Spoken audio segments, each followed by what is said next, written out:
আসসালামু আলাইকুম, কেমন আছেন আপনারা? আজকে যে বিষয় নিয়ে আলোচনা করব সেটা হচ্ছে তালাক নিয়ে।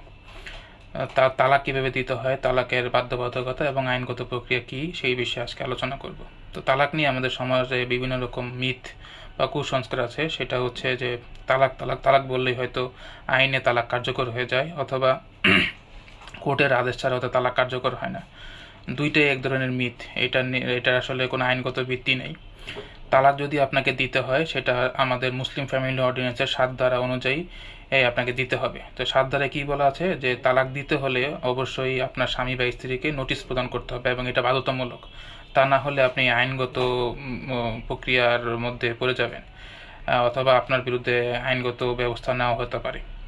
তো তালাকটা পাঠাতে হবে আপনার স্বামী বা স্ত্রী যে ঠিকানায় বসবাস করেন সেই ঠিকানায়, এবং তার সাথে সাথে সালিসি পরিষদ, অর্থাৎ আপনি যদি ইউনিয়ন পরিষদের মধ্যে হয়ে থাকেন তাহলে ইউনিয়ন পরিষদের চেয়ারম্যানের নিকট, অথবা যদি সিটি কর্পোরেশন হয় তাহলে সিটি কর্পোরেশনের মেয়র অথবা কাউন্সিলর বরাবর আপনাকে নোটিশ প্রদান করতে হবে। নোটিশ প্রদান করার সাথে সাথে কি তালাক কার্যকর হয়? না, সাথে সাথেই তালাক কার্যকর হয় না।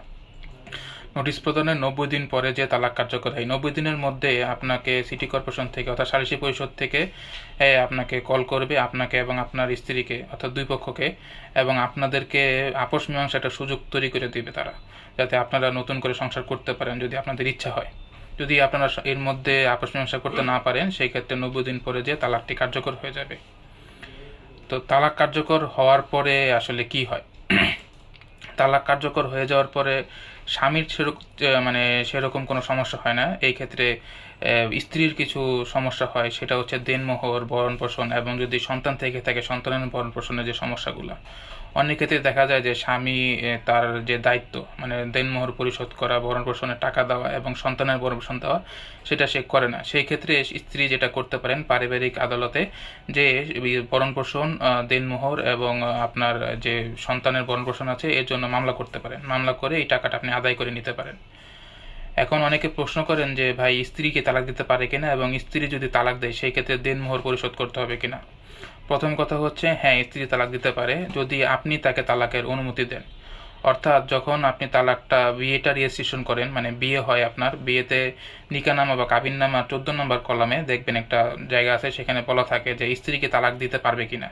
সেইখানে যদি আপনি তাকে অনুমতি প্রদান করে থাকেন তাহলে স্ত্রী আপনাকে তালাক দিতে পারবে, অথবা আর যদি আপনি না বলে থাকেন সেই ক্ষেত্রে স্ত্রী তালাক সরাসরি দিতে পারবে না। সেই ক্ষেত্রে তাকে অবশ্যই পারিবারিক আদালতে বিবাহ বিচ্ছেদের মামলা করতে হবে। মামলা করে আপনার সাথে তালাকের বা বিবাহ বিচ্ছেদের যে প্রক্রিয়া সেটা সম্পন্ন করতে হবে। আর যেটা দ্বিতীয় প্রশ্ন, সেটা হচ্ছে যে দেনমোহর পরিশোধ করতে হবে কিনা। দেনমোহর আসলে এটা স্ত্রীর আইনগত অধিকার। তালাকের সাথে দেনমোহরের কোনো সম্পর্ক নাই, বা বিয়ের সাথে সম্পর্কিত আসলে বিষয়টি। যদি এরকম হয় যে আপনি কিছু টাকা পরিশোধ করেছেন বিয়ের সময়, কিছু টাকা পরিশোধ করেননি, তাহলে যতটুকু পরিশোধ করেছেন বাকিটুকু আপনাকে পরিশোধ করতে হবে দেনমোহর। এবং তালাক যেই দেখ, স্বামী দেখ বা স্ত্রী দেখ, আপনাকে অবশ্যই দেনমোহরের টাকা পরিশোধ করতে হবে। আর সর্বশেষ যে প্রশ্নটা থেকে থাকে সেটা হচ্ছে যে তালাকের পরে যদি সন্তান থাকে সেই সন্তান কার সাথে থাকবে। এই ক্ষেত্রে যেটা আইনি প্রক্রিয়া সেটা হচ্ছে যে যদি সন্তানের বয়স এবং ছেলে সন্তান হয়, সেই ক্ষেত্রে সন্তানের বয়স যদি 7 বছর হয় তাহলে সে 7 বছর পর্যন্ত মার কাছে থাকবে। 7 বছর পরে বাবা পারিবারিক আদালতে মামলা করে বাচ্চাকে তার কাছে নিয়ে আসতে পারবে। তবে এই ক্ষেত্রে অবশ্যই বাবা এই 7 বছর বয়স পর্যন্ত আপনার সন্তানের সাথে দেখা করতে পারবেন।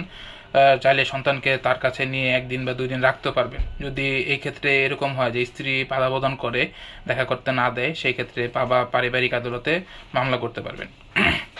এবং মেয়ে সন্তানের ক্ষেত্রে, মানে মেয়ে সন্তানের বয়সন্ধিকাল অনেকে বলে 12 বছর পর্যন্ত মার কাছে থাকবে। এর পরবর্তীতে বাবা চাইলে মেয়ে সন্তানকে নিয়ে আসতে পারবে। এর মধ্যে যদি মা তাকে দেখা করতে না দেয় বা তার সাথে সন্তানের সাথে দেখা করার সুযোগ না হয়, সেই ক্ষেত্রে উনি বাবা পারিবারিক আদালতে মামলা করতে পারে।